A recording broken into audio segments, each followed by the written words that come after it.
know all of Iowa's rivers too high, the Mississippi now reaching record levels, but the Des Moines has also become a critical problem. This is a mandatory evacuation of all personnel south of Monument.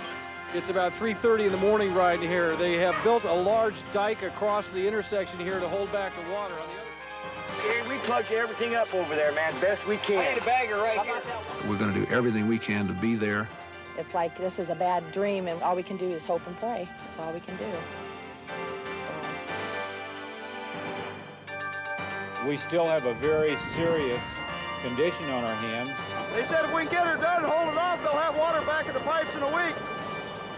The water's coming up pretty fast, so we're asking them to leave. Keep the weight down, so okay, let's But again, the water is coming faster and faster than they ever expected. Streets are absolutely flooded. This is as serious as it gets. The thought of losing what we've built is just unbelievable.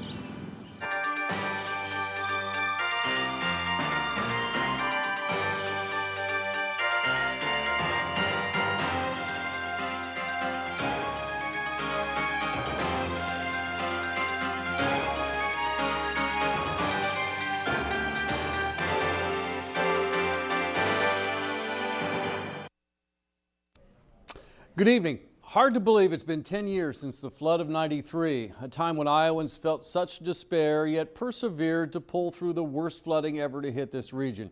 Tonight we'll take you back to 1993, to that special program that we produced after the floodwaters went down. Tape has a few glitches after 10 years, and some of us may look a little older. You'll also see some folks from KCCI who have since gone on to better and other things. But for right now, sit back, relax, and remember the flood of '93. The sights, the sounds, the images that are etched in the minds and hearts of all of us who were a part of the flood of '93. Hi, I'm Kevin Cooney. As a reporter and anchor for TV8, I've covered many stories that touched and changed the lives of Iowans. But I don't think that any of them can compare to the stories of courage, love, help, and survival that unfolded day after day in the flood of '93. Now, Iowa has seen its share of flooding over the years, but nothing of the magnitude of the flood of '93. Water everywhere, and that water spread higher and farther than in any past flooding. That was bad enough, but it was the second massive blow to our city that really made history, that put us in the national spotlight and mobilized our community like never before. The blow that qualified the flood of '93 as the worst disaster in our state was the loss of our water. About 3:30 this morning, we ended up losing the battle of keeping the Raccoon River out of the treatment plant. We'd been working for the last 2 days to add additional dirt to the top of our levee system, and we just could not keep up with the rapid rising of the Raccoon River. As a result of the rise, the river flowed into the treatment plant and actually submerged the treatment plant within the river. At no other time in American history had so many people been without water for so long. Many natural disasters come quickly with little or no warning. That wasn't the case, though, with the flood of '93. For most of us, the bulk of the damage happened on July 11th, but it took a number of events hitting at the wrong time and the wrong place to set the stage for the flood of '93. I remember the night it all began. That was Thursday, July 8th. We'd had a severe thunderstorm watch all day for most of Iowa. At about 6 o'clock, a line of thunderstorms reached all the way across the state. We've been watching on the screen. One of the most intense lines I've ever seen. By the time the night was over, Don and I were here till about 3 o'clock. And that's when it finally got quiet. But between the time it began and the time it all ended, about 7 to 8 inches of rain had fallen within a very small 4 to 6 county area. You can imagine that after a 7 or 8 inch rain, everything was full. And the next day was quiet, thank goodness, and we all thought maybe the storms were over for a while. But by the time the 3 and 4 inch rains fell again Saturday night, there was absolutely no place for it to go. The ground was saturated, the creeks and rivers were full, we were already at flood stage, and once we got the extra rain, it just all broke loose. In many ways, the summer of '93 never even happened because of all the rain. It was the wettest summer on record, and it seemed that the rain would never stop. In a 45-day period, rain had fallen on 43 of those days. Flooding had already occurred in towns and fields below the Red Rock Dam, towns like Eddyville and Ottumwa. But one thing for sure is a number of homes have been damaged. Authorities here say it's been the worst flooding in 30 years. Is there anything else in that house you need that we can go get? You mentioned that one thing. There's a few things. This is really worse than the 47 flood. We might get wiped out. Hope not. Even though they said the river was coming out, we never truly believed it would come out this bad. Tough situation. A lot of people lost everything. And that's difficult for people, you know. The president spent the 4th of July over in Davenport, where millions of dollars in damage had occurred along the Mississippi River. Thank you so much for being sincere and showing a concern for the damage that we have because of the excess water. We are going to ask that the producers here receive the same benefits as the people who were affected by Hurricane Andrew and other major disasters last year. We had seen our share of lost homes and businesses, and the crops, well, in many parts of Iowa, they never even had a chance. You see, by that Thursday in July, we were already used to the phrases like record rains and record losses. Another set of records about to break were the lake levels and outflow levels at Saylorville and Red Rock dams. The outflows were being reported by the hour. And the most important records of all were set that Thursday night. 7 to 8 inches of rain falling again into the Raccoon and Des Moines River basins. Friday morning, the first dramatic pictures of flooding closer to home came in from Ames. Hilton Coliseum was deluged. Water covered the first 12 rows of seats. The home of the Iowa State Cyclones was now home to 12 feet of filthy water. ISU students were evacuated using end loaders. The scenes in Ames were like those we had never seen before. These monuments to sports and entertainment were now simple islands. Few of us in Des Moines thought we'd be seeing similar sights closer to home. But that same morning, some Des Moines residents woke up to flooding as well. In these areas, the evacuations and losses had already started, and so had the fears of what might still be yet to come. We had to do something in order to start protecting the businesses and residents of Valley Junction. If the rain doesn't come, the flood won't come, or the flood is coming without more rain. That night found some residents of the Valley Junction area gathered in an emergency meeting. Flooding in this flood-prone area was possible again, and the residents wanted to know how they could protect their homes and businesses. Plans were made for sandbagging and the usual preparations, but nobody knew how devastated that area would be only 24 hours later.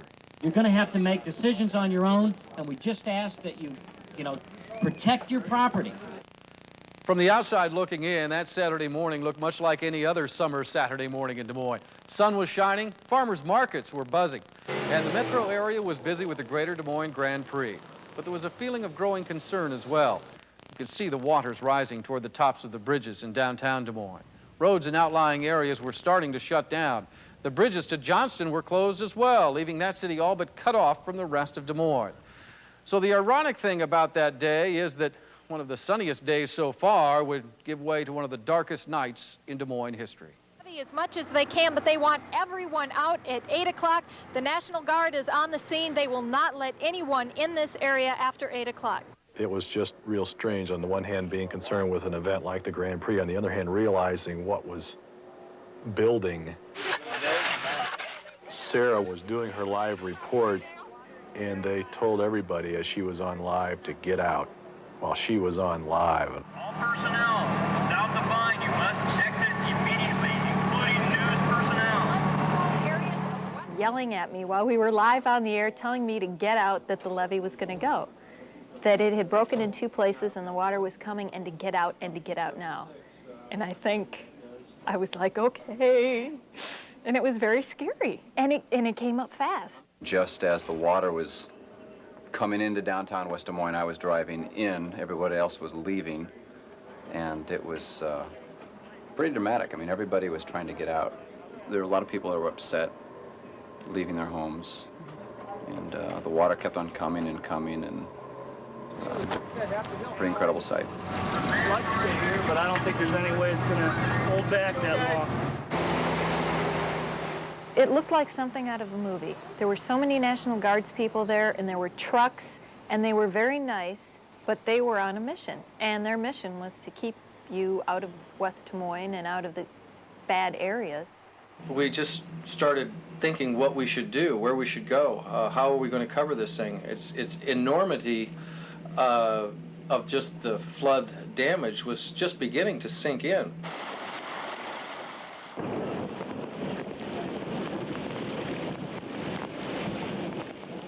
It is roughly about 2:30 right now, and to set the scene for you, it is a race against time down here for the businesses along Court Avenue. They are trying to get as much sand as they can to try and save their businesses from the rising waters of the Des Moines.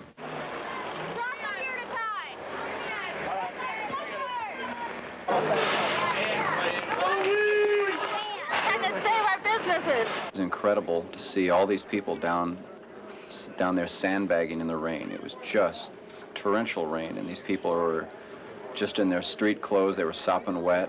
Water's coming through right there. Yeah, I know. It's coming under the sandbags. That's all right there. Just have him dump that load right here, and we'll just shove it out. And it was evident that this was going to be something more than just some streets being closed. We drove up the Grand Prix race course. It was deserted. Lightning was flashing all around. It was still raining. Then on 2nd Avenue, we stopped. Manholes were popping along 2nd Avenue. We couldn't get up past the river, up around the Berland area, Union Park area. So we had to go all the way around another direction to get into that area. That was the next part of the city we went to. We got to get that one shut down, or it's going to backwash us. About 3 or 4 o'clock, the real lightning struck.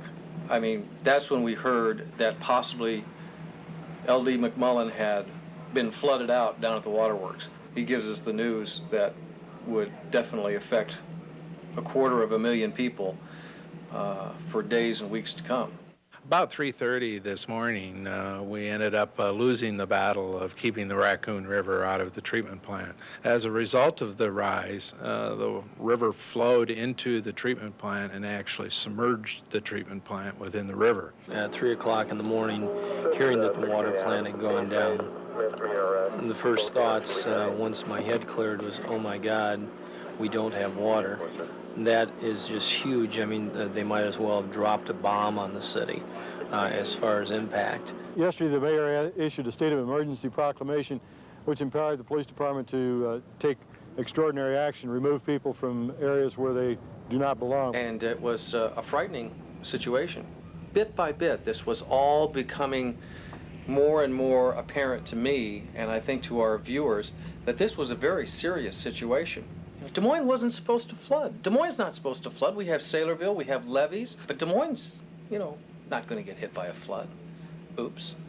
Water is going to be rationed to probably a couple of gallons per person. While I was flying back from Kansas City, the pilot was listening to some of the radio traffic and that, and he had heard while we were flying back that there wasn't going to be water in Des Moines for 7 days. And when I heard that, I just thought, 7 days? I mean, I thought 1 day would be tough enough.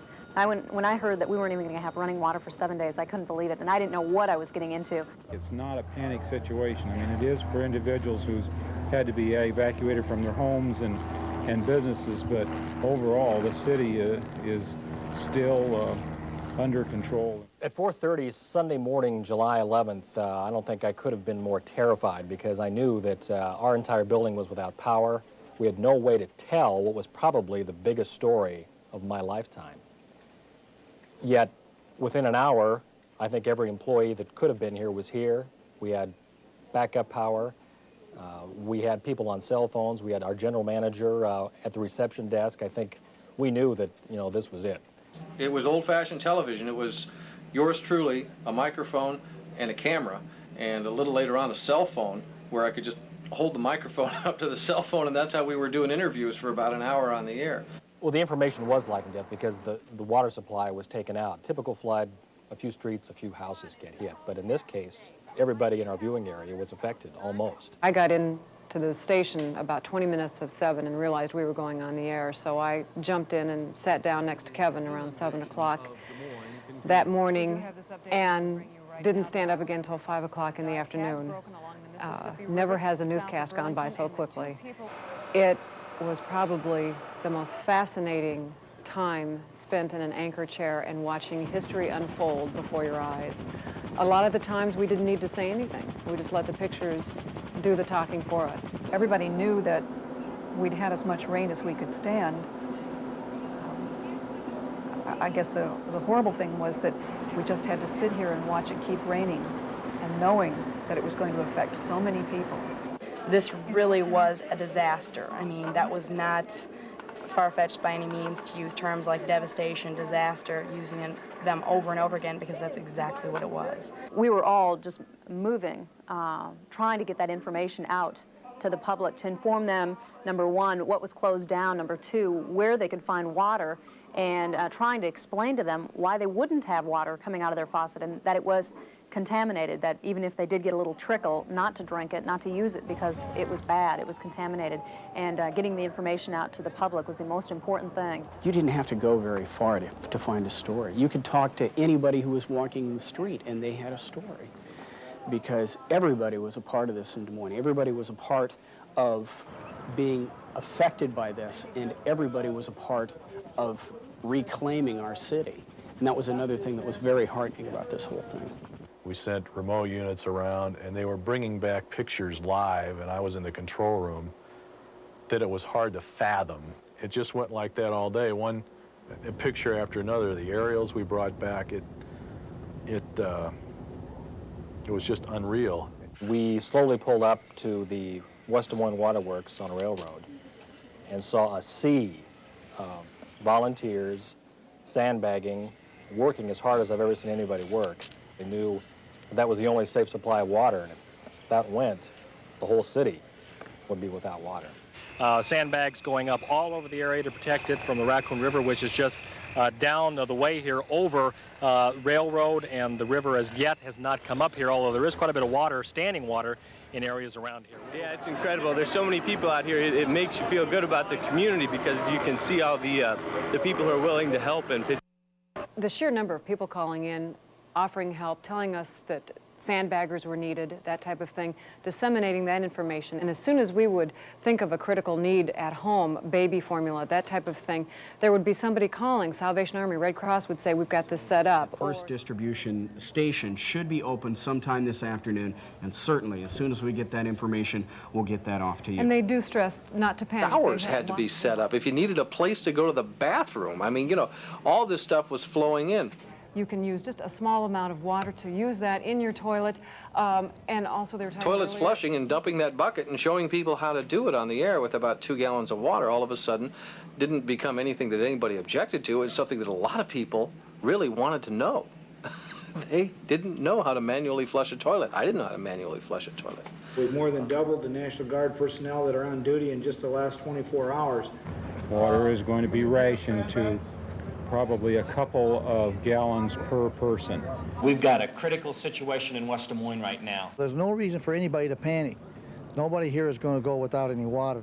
It is going to take some time and it's going to take some effort, but there's no question in my mind, working with the city, that we will get this done. We've received a presidential disaster declaration which frees up federal resources, and we're going to aggressively seek all the federal help we can get.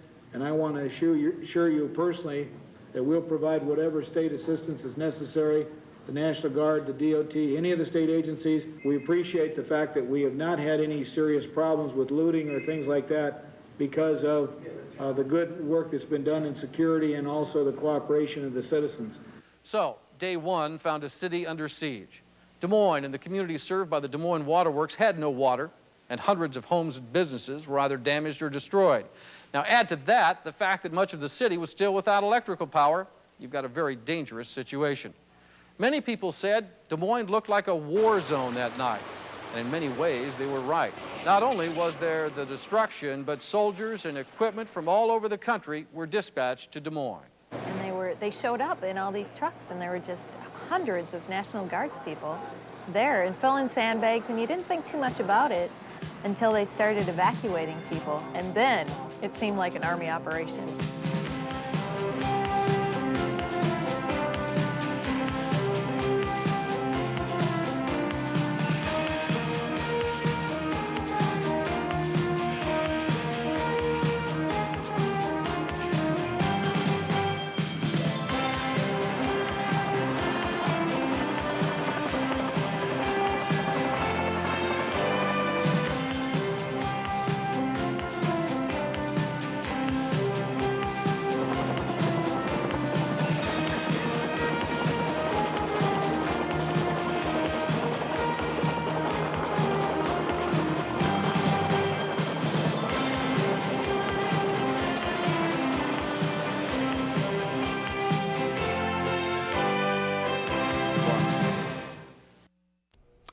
No doubt about it, help was pouring into Iowa from all over the country. The floods became a national event with visits from the major news networks, and even President Clinton was cutting short his vacation to get a first-hand look at the damage.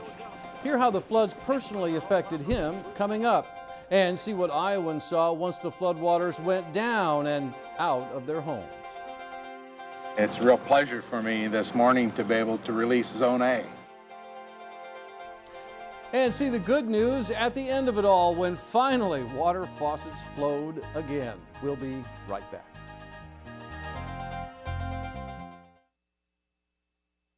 My parents lost their home, and I have not been home for like a week. Excuse me, sir. Would you go that way after you reach the president? I can't take it anymore.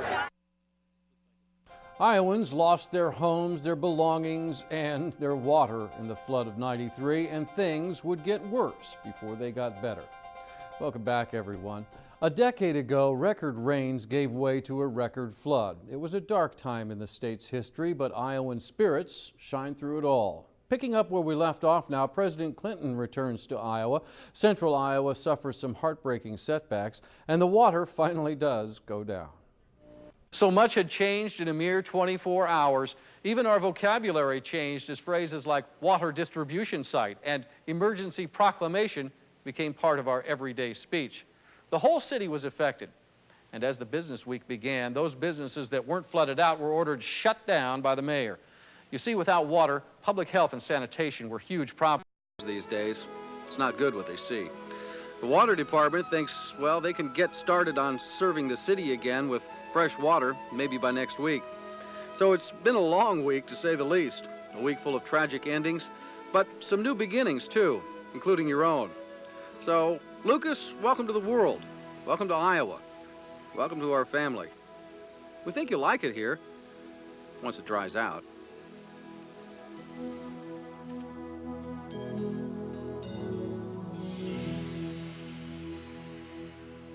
So, here's to you, Lucas, and to all of the Central Iowans, actually people from all over the country, all over the world who were with us in the Great Flood of '93. Thank you, Central Iowa, for helping us all get through the greatest disaster in our history and get through it together. Thank you for watching. That was water, by the way. And after watching this program, two people came to mind. The flood stud, L.D. McMullen, and of course, the flood baby, Lucas Bloomquist. Talk about somebody who's changed in 10 years. We'll be back to talk with both of them in just a moment.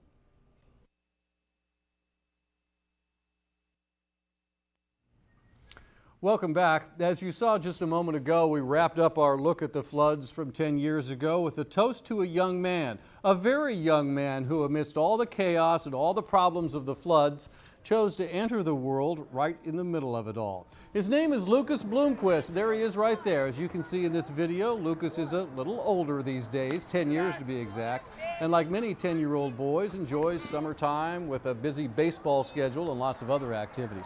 Around our newsroom 10 years ago, Lucas became known as the flood baby. And then there's the flood stud. L.D. McMullen is still with the Des Moines Water Works. We spoke with him just back in May on our newscast about all the changes the utility has seen in the past 10 years since the floods, how Des Moines has become better protected against high water, and how hard it is to believe it has been 10 years since we waited for his daily news briefings and the latest on our water supply. Well, we're happy to say that both of these gentlemen join us now, and thank you both for being with us today. Lucas, first of all, I know obviously you can't remember the floods because you were very young during the floods, but tell me a little bit about what your parents tell you about the night you were born. My mom and my dad tell me that when they had to go, my mom had to go out for surgery at 1 o'clock in the morning, and the hospital ran out of electricity. Their lights went out, so they had to use the emergency backup lights. Uh-huh. And so you were born in the dark almost, huh? Yeah. But you arrived and everything was okay, but there were some other problems too, I understand. And Dad was working with us down on the bridge when the president was here in town. He got called away. What stories did they tell you about their lives during the floods? Well, they had to fill up their bathtubs with water so they could flush the toilets. That's right. And the flood knocked out all the water, so they didn't have any water. But luckily where we were, we lived in West Des Moines, so we still had water, but there was a little water in our basement. And there were probably a few extra friends and relatives coming over to your house to stay. Yeah. Yeah, because you had water. I understand you get out the flood video every once in a while and watch it, On my right? birthday. Yeah? What do you think when you see all those pictures? Have you ever seen anything like that? No. Probably never want to see it again, right? Mm-mm. There's another picture that you brought with us that your dad said he got and it hangs on your wall. Can you show us that right there? Can you tell us a little bit about it? This is the Cubs Stadium when it was all filled with water. It sure was. Now, you're a baseball fan. Can you imagine trying to get that stadium back into working order again, or even trying to get there if you were a fan today? Huh? No way. It's an amazing picture, isn't it? I mean, that was really at the height of the flood, and I'm not sure if you could see it on that close-up that we had, but the water's right up to the top of the bridges, and it was just, I think, the absolute peak of the water level that we had at that time. Neat pictures. Neat memories, or at least the ones that I guess you have to be refreshed on, right? Because you, as we said, don't remember much. I wonder, L.D. McMullen, what one thought comes to mind when people bring up the topic of the flood to you? Well, I think probably the one that is in my mind the most is how the community all pulled together to be able to make this horrible situation manageable. Without the community involvement and without the community understanding, it could have been just absolutely the most horrible experience that there was. But people had humorous stories that they remember. Any ones that come to mind, or just off the top of your head? I hate to hit you cold with it. Well, I think the things that remind me is how they got water to flush the stool. I mean, there are about as many people as there were stories. They went to the creek to get water. They caught rainwater to flush the stool. They dipped into the swimming pool to get water to flush the stool. People were very creative when it came to sanitary needs. I know, and as a television broadcaster, as a journalist, I never thought that I would be reporting on such a story. I mean, floods and tragedies and things like this, but telling people how to manually flush their toilets was not something that I ever thought that I would ever report on. There was an interesting story that you told me when we did our reports back in May concerning just kind of the luck of the way things turned out at the waterworks with these large blue motors that I think maybe many folks remember seeing being hoisted by helicopters and things. Well, it wasn't just even the motors. It was kind of our whole strategy as the waters started entering into the treatment plant. We realized that if we could shut down electrical equipment to the point that it didn't burn out the equipment, then it was going to be a cleanup and dry up process rather than a replacement process. Those large blue motors that we had are very, very difficult to be able to replace. In fact, they weren't even made anymore. So that meant that we would have had to replace them or rewind them, which could have taken us months rather than just days to clean up and dry up. And as it stands, we were without water totally for about a week, correct? And then we couldn't drink it or for another week or so. Yeah, we restarted the treatment plant on the 7th day, and so we started refilling the distribution system. Something biblical about that, isn't it? Yeah, that's right. And I remember the headline, and on the 12th day we could flush, and then on the 19th day we could drink the water. Lucas, when we all sit around and talk about memories like this, do you feel like you missed something, or do you feel like you were a big part of it? I feel like I was a big part of it. I think you were too. That's really neat that you chose to enter the world at this particular time, and you became really a kind of a part of the whole story. I'm kind of proud of that, are you? Yeah. LD, I imagine you're probably pretty proud too of the way the waterworks and the people around here kind of stuck together, as you were mentioning earlier. Oh, I'm so proud of being a part of the Des Moines metro area and of our community, and in particularly of all of our employees that were at the waterworks. I mean, they worked unbelievable hours, very creative, very innovative, to be able to come up with solutions that nobody had ever thought of before. Well, L.D. McMullen and Lucas Bloomquist, thanks a lot for coming back. It's good to see that you're both still around and both doing well, and good luck in that All-Star game, Lucas. I understand you got a game coming up. Yep. L.D., thank you. My pleasure. We want to thank all of you for watching and reliving the flood of '93 with us. By the way, if you'd like a DVD copy of tonight's program, you can send $8.88 to us here at KCCI. You can order a copy online at theiowachannel.com. And as it was 10 years ago, proceeds will go to the American Red Cross Disaster Relief Fund, the fund at a critical low right now. So every little bit helps. You can also donate directly to the Disaster Fund through your local Red Cross or on their website. So thanks again for watching our look back at the flood of '93. Here's hoping we only have to look back and never have to relive the events of a decade ago. Good night.